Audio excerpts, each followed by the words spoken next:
Sunday ಬಂದರೆ ಸಾಕು ನಾವು ಏನಪ್ಪ ಮಾಡೋದು ನಾನ್ ವೆಜ್ಜಲ್ಲಿ ಅಂತ ತಲೆ ಕೆಡಿಸ್ಕೊತಿದ್ದೀರಾ? ಹಾಗಿದ್ದರೆ ಈ ಒಂದು ರೆಸಿಪಿನ ತಪ್ಪದೆ ಟ್ರೈ ಮಾಡಿ ನೋಡಿ, ಮತ್ತು ಎಲ್ಲೂ ಸ್ಕಿಪ್ ಮಾಡ್ದಿರಾ ನನ್ನ ವೀಡಿಯೋ ನೋಡಿ, ನಿಮಗೆ ಏನು ರೆಸಿಪಿ ಅಂತ ಗೊತ್ತಾಗುತ್ತೆ. ಸೊ ಏನಿದು ಇಷ್ಟೊಂದು ಸ್ಪೈಸಿಯಾಗಿ ರುಚಿ ರುಚಿಯಾಗಿ ಬಿಸಿ ಬಿಸಿ ಇದೆ ಅಂತ ನೋಡ್ತಿದ್ದೀರಾ? ಇದು ತಲೆ ಸಾಂಬಾರು ಅಂತಲೇ ಹೇಳ್ಬೋದು. ಅಂದರೆ ಕುರಿ ತಲೆಯಿಂದ ಮಾಡಿರುವಂತಹ ಸಾಂಬಾರು. ಇದು ಕುರಿ ತಲೆ ಸಾರು.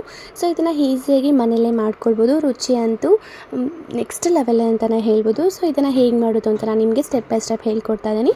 ಸೊ ಮೊದಲಿಗೆ ನಾನು ಇಲ್ಲಿ ಒಂದು ಕುಕ್ಕರ್ನ ಇಟ್ಕೊಂಡು, ಕುಕ್ಕರ್ ಬಿಸಿ ಆದಮೇಲೆ ಸ್ವಲ್ಪ ಎಣ್ಣೆನ ಹಾಕ್ಕೊಂಡು, ಎಣ್ಣೆ ಬಿಸಿ ಆದಮೇಲೆ ಸಣ್ಣದಾಗಿ ಹಚ್ಚಿಟ್ಕೊಂಡಿರುವಂತಹ ಈರುಳ್ಳಿನ ನಾನು ಇಲ್ಲಿ ಫ್ರೈ ಮಾಡ್ಕೊತಾ ಇದ್ದೀನಿ. ಈರುಳ್ಳಿ ಸಾಫ್ಟಾಗಾದರೆ ಸಾಕು, ತುಂಬ ಫ್ರೈ ಆಗೋ ಅವಶ್ಯಕತೆ ಇರಲಿಲ್ಲ. ನಾನು ಈರುಳ್ಳಿ ಫ್ರೈ ಎಲ್ಲ ಆದಮೇಲೆ ನೀಟಾಗಿ ನಲ್ಲಿ ತೊಳೆದಿಟ್ಕೊಂಡಿರುವಂತಹ ತಲೆ ಮಾಂಸನ ಹಾಕ್ಕೊತಾ ಇದ್ದೀನಿ. ಸೊ ಇದು ತೊಳೆದಿಟ್ಕೊಂಡಂಥ ಕುರಿ ತಲೆ ಮಾಂಸನ ನಾನು ಹಾಕ್ಕೊಳ್ತಾ ಇದ್ದೀನಿ. ಈಗ ನೋಡ್ತಿದ್ದೀರಲ್ಲ, ಸೊ ಅದಕ್ಕೆ ನಾನು ರುಚಿಗೆ ಎಷ್ಟು ಬೇಕೋ ಅಷ್ಟು ಉಪ್ಪನ್ನು ಹಾಕ್ಕೊತಾ ಇದ್ದೀನಿ. ಉಪ್ಪನ್ನು ಹಾಕ್ಕೊಂಡು ಹಾಗೆ ನಾನು ಇಲ್ಲಿ ಅರಿಶಿನ ಪುಡಿನ ಹಾಕ್ಕೊಂಡು ನೀಟಾಗಿ ಮೇಲೆ ಕೆಳಗಡೆ ನಾನು ಈ ಥರ ಅರಿಶಿನ ಪುಡಿ ಮತ್ತು ಉಪ್ಪನ್ನು ನೀಟಾಗಿ ಎಲ್ಲದಕ್ಕೂ ನೀಟಾಗಿ ಅಂಟ್ಕೊಳ್ಳೋ ಥರ ನಾವಿಲ್ಲಿ ಬಾಡಿಸ್ಕೊಳ್ಬೇಕು. ಸೊ ಸೌಟಲ್ಲೂ ಕೂಡ ಮಾಡ್ಕೊಳ್ಬೋದು, ಹಾಗಿಲ್ಲ ಅಂದರೆ ಈ ಥರ ಮೇಲೆ ಕೆಳಗಡೆ ಮಾಡೋದ್ರಿಂದ ಬೇಗ ನೀಟಾಗಿ ಸೇರಿಕೊಳ್ಳುತ್ತೆ ಮತ್ತು ಉಪ್ಪು ಮತ್ತು ಅರಿಶಿನ ಪುಡಿ. ಹಾಗಾಗಿ ನಾನು ಮೇಲೆ ಕೆಳಗಡೆ ಮಾಡ್ಕೊತಾ ಇದ್ದೀನಿ. ಇದೆಲ್ಲವೂ ಆದಮೇಲೆ ನೀಟಾಗಿ ಎಣ್ಣೆಯಲ್ಲಿ ಒಂದು 2ರಿಂದ 3 ನಿಮಿಷ ಫ್ರೈ ಆಗಬೇಕು. ಸೊ ಈ ಥರ ಫ್ರೈ ಎಲ್ಲ ಆದಮೇಲೆ ನಾನು ಬೇಯೋದಕ್ಕೆ ಇಲ್ಲಿ ನಾನು ನೀರನ್ನು ಹಾಕ್ಕೊತಾ ಇದ್ದೀನಿ.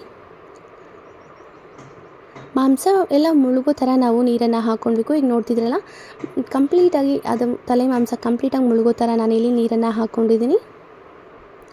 ಇದಕ್ಕೆ ನಾನು ಸ್ವಲ್ಪ ಕೊಬ್ಬನ್ನು ಸೇರಿಸ್ತಾ ಇದ್ದೀನಿ. ಕೊಬ್ಬನ್ನು ಸೇರಿಸಿ ನಾನಿಲ್ಲಿ 3ರಿಂದ 4 ವಿಸಿಲ್ನ ನಾನು ಇಲ್ಲಿ ಕೂಗಿಸ್ಕೊತಾ ಇದ್ದೀನಿ. ವಿಸಿಲ್ ಬರೋಷ್ಟರಲ್ಲೇ ನಾನಿಲ್ಲಿ ಮಸಾಲೆಗೆ ಸ್ವಲ್ಪ ಬಾಣಲಿಲಿ ಎಣ್ಣೆನ ಬಿಸಿ ಮಾಡಿಕೊಂಡು ಸಣ್ಣದಾಗಿ ಹಚ್ಚಿಟ್ಕೊಂಡಿರುವಂತಹ ಈರುಳ್ಳಿನ ನಾನಿಲ್ಲಿ ಬಾಡಿಸ್ಕೊತಾ ಇದ್ದೀನಿ.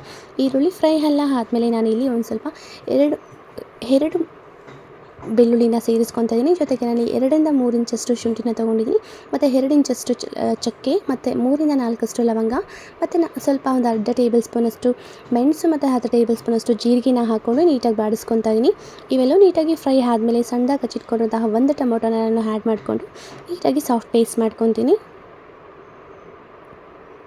ಇದೆಲ್ಲವೂ ನೀಟಾಗಿ ಫ್ರೈ ಆದಮೇಲೆ ನಾನು ಇಲ್ಲಿ ಸ್ವಲ್ಪ ಕೊತ್ತಂಬರಿ ಸೊಪ್ಪನ್ನು ಆ್ಯಡ್ ಮಾಡ್ತಾಯಿದ್ದೀನಿ. ಮತ್ತು ಇಲ್ಲಿ 3 ಏಲಕ್ಕಿನ ಸೇರಿಸ್ಕೊಂಡು ನಾನು ಇಲ್ಲಿ ನೀಟಾಗಿ ಫ್ರೈ ಮಾಡ್ಕೊತೀನಿ.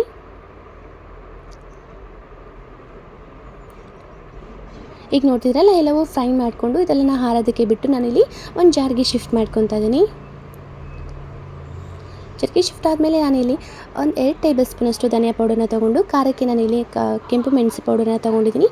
ಹಾಗೆ ನಾನಿಲ್ಲಿ ಒಂದು 3 ಟೇಬಲ್ ಸ್ಪೂನಷ್ಟು ಕಸ್ತೂರಿ ಮೇಥಿನ ತೊಗೊಂಡು ರುಬ್ಬೋದಕ್ಕೆ ಎಷ್ಟು ಬೇಕೋ ಅಷ್ಟು ನೀರನ್ನು ಹಾಕ್ಕೊಂಡು ನಾನಿಲ್ಲಿ ಮಿಕ್ಸಿಗೆ ಸಾಫ್ಟ್ ಪೇಸ್ಟ್ ಮಾಡ್ಕೊತೀನಿ. ಇನ್ನೊಂದು ಕಡೆ ಚಿಕ್ಕ ಜಾರ್ಗೆ ನಾನಿಲ್ಲಿ ಒಂದು ಸ್ವಲ್ಪ 1 ಹಿಡಿ ಆಗೋಷ್ಟು ಕಡಲೆಪಪ್ಪನ್ನು ತೊಗೊಂಡಿದ್ದೀನಿ, ಮತ್ತು ಹಾಗೆ 1 ಕಪ್ ಆಗೋಷ್ಟು ಕಾಯಿ ತುರಿನ ತೊಗೊಂಡಿದ್ದೀನಿ. ಜೊತೆಗೆ ನಾನಿಲ್ಲಿ 1 ಟೇಬಲ್ ಸ್ಪೂನಷ್ಟು ಗಸಗಸೆನ ತೊಗೊಂಡಿದ್ದೀನಿ. ಇವೆಲ್ಲವೂ ಮಿಕ್ಸಿಗೆ ನಾನು ಹಾಕ್ಕೊಂಡು ನೀಟಾಗಿ ಸಾಫ್ಟ್ ಪೇಸ್ಟ್ ಮಾಡ್ಕೊತಾ ಇದ್ದೀನಿ. ನೋಡಿದಿರಲ್ಲ, ಇವೆಲ್ಲವೂ ನಾನು ನೀಟಾಗಿ ಸಾಫ್ಟಾಗಿ ಪೇಸ್ಟ್ ಮಾಡ್ಕೊಂಡಿದ್ದೀನಿ. ಇವೆರಡು ಪ್ರೊಸೀಜರ್ ಆಗೋಷ್ಟರಲ್ಲೇ ಈ ಕಡೆ ಇಲ್ಲಿ ನಮಗೆ 3ರಿಂದ 4 ವಿಸಿಲು ಕೂಡ ಬಿಟ್ಟಿರುತ್ತೆ. ಸೊ ಈಗ ನೋಡ್ತಿದ್ದೀರಲ್ಲ, ವಿಸಿಲೆಲ್ಲ ಬಂದಾದಮೇಲೆ ನಾವು ಆಗಲೇ ರುಬ್ಬಿಟ್ಕೊಂಡಿರುವಂತಹ ಮಸಾಲೆನ ಹಾಕ್ಕೊಬೇಕು. ಇಲ್ಲಿ ಮಸಾಲೆ ನಾವು ಒಂದನ್ನು ಮಾತ್ರ ಹಾಕ್ಕೊತಾ ಇದ್ದೀವಿ, ನಾವು ಕೊಬ್ಬರಿ ಮಸಾಲೆನ ಹಾಕ್ಕೊತಾ ಇಲ್ಲ. ಸೊ ನಾವು ಜಸ್ಟ್ ಖಾರದ ಮಸಾಲೆನ ಮಾತ್ರ ಹಾಕ್ಕೊಂಡು ಮತ್ತೆ ನಾವಿಲ್ಲಿ 3 ವಿಸಿಲನ್ನು ನಾವು ಕೂಗಿಸ್ಕೊಳ್ಬೇಕಾಗುತ್ತೆ, ನೆನ್ಪಿಟ್ಕೊಳ್ಳಿ. 4 ವಿಸಿಲ್ ಆದಮೇಲೆ ನೆಕ್ಸ್ಟ್ ನಾವು ಮಸಾಲೆ ಎಲ್ಲ ಆ್ಯಡ್ ಮಾಡಿಕೊಂಡು 3 ವಿಸಿಲನ್ನ ನಾವು ಕೂಗಿಸ್ಕೊಬೇಕು. 3 ವಿಸಿಲ್ ಆದಮೇಲೆ ನಾವಿಲ್ಲಿ ಸ್ವಲ್ಪ ಎಕ್ಸ್ಟ್ರಾನು ಕೊಬ್ಬಿದ್ರೆ ನೀವು ಸೇರಿಸ್ಕೊಳ್ಬೋದು. ನಾನಿಲ್ಲಿ ಎಕ್ಸ್ಟ್ರಾ ಕೊಬ್ಬಿತ್ತಲ್ವ, ಹಾಗಾಗಿ ನಾನು ಸೇರಿಸ್ಕೊತಾ ಇದ್ದೀನಿ. ಜೊತೆಗೆ ನಾವು ಲಾಸ್ಟಲ್ಲಿ ಇಲ್ಲಿ ನಾವು ಆಗಲೇ ರುಬ್ಬಿಟ್ಕೊಂಡಿರುವಂತಹ ಕಾಯಿ ತುರಿ ಮತ್ತು ಕಡಲೆಪಪ್ಪು ಪೇಸ್ಟನ್ನ ಹಾಕ್ಕೊಂಡು ನೀಟಾಗಿ ಮಿಕ್ಸ್ ಮಾಡ್ಕೊಳ್ಬೇಕು. ಸೊ ಇವೆಲ್ಲವೂ ಕೂಡ ಆಗಿದ್ಮೇಲೆ ನಾವಿಲ್ಲಿ ಹತ್ತತ್ರ ಒಂದು 15 ನಿಮಿಷ ಚೆನ್ನಾಗಿ ಕುದಿಸ್ಕೊಳ್ಬೇಕು. ತಲೆ ಮಾಂಸ ಎಷ್ಟು ಚೆನ್ನಾಗಿ ಕುದೀತೋ ಅಷ್ಟು ರುಚಿಯಾಗಿ ಸಾಂಬಾರು ರುಚಿಯಾಗಿರುತ್ತೆ. ಸೊ ಇದೆಲ್ಲ ಪ್ರೊಸೀಜರ್ಗೆ ನಾವು ಸ್ವಲ್ಪ ಟೈಮ್ ಕೊಟ್ಟು ನಾವು ಪೇಷನ್ಸಾಗಿ ಮಾಡಿದ್ರೆ ರುಚಿ ಅಂತೂ ತುಂಬಾ ಚೆನ್ನಾಗಿರುತ್ತೆ. ಈಗ ನೋಡ್ತಿದ್ದೀರಲ್ಲ, 10ರಿಂದ 15 ನಿಮಿಷ ಆದಮೇಲೆ ನೀಟಾಗಿ ಮಾಂಸವನ್ನು ಕೂಡ ಬೆಂದಿರುತ್ತೆ. ಸೊ ರುಚಿ ಕೂಡ ತುಂಬ ಗಮನನೇ ಇರುತ್ತೆ. ಸೊ ಯಾರೆಲ್ಲ ಈ ವಿಡಿಯೋ ನೋಡ್ತಿದ್ದೀರೋ ದಯವಿಟ್ಟು ನನ್ನ ಚಾನಲ್ನ ಸ್ಕಿಪ್ ಮಾಡ್ದಿರ ನೋಡಿ. ಸೊ ರುಚಿಯಾಗಿರೋಂತಹ ತಲೆ ಮಾಂಸ ಕೂಡ ರೆಡಿಯಾಗಿದೆ. ಈ ಒಂದು ಕಾಂಬಿನೇಷನ್ನು ಮುದ್ದೆಗಂತೂ ಸೂಪರಾಗೇ ಇರುತ್ತೆ. ನೀವು ಯಾರಾದರೂ ಮಾಡಬೇಕು ಅಂದರೆ ಈ ಥರ ಒಂದು ರೆಸಿಪಿನ ತಪ್ಪದೆ ನನ್ನ ಚಾನಲ್ನ ನೋಡ್ಕೊಂಡು ಮಾಡಿ, ತುಂಬಾ ರುಚಿಯಾಗಿರುತ್ತೆ. ಸೊ ಯಾರೆಲ್ಲ ಈ ವಿಡಿಯೋ ನೋಡ್ತಿದ್ದೀರೋ ಅವರೆಲ್ಲರಿಗೂ ಕೂಡ ಧನ್ಯವಾದಗಳು. Thank you everyone.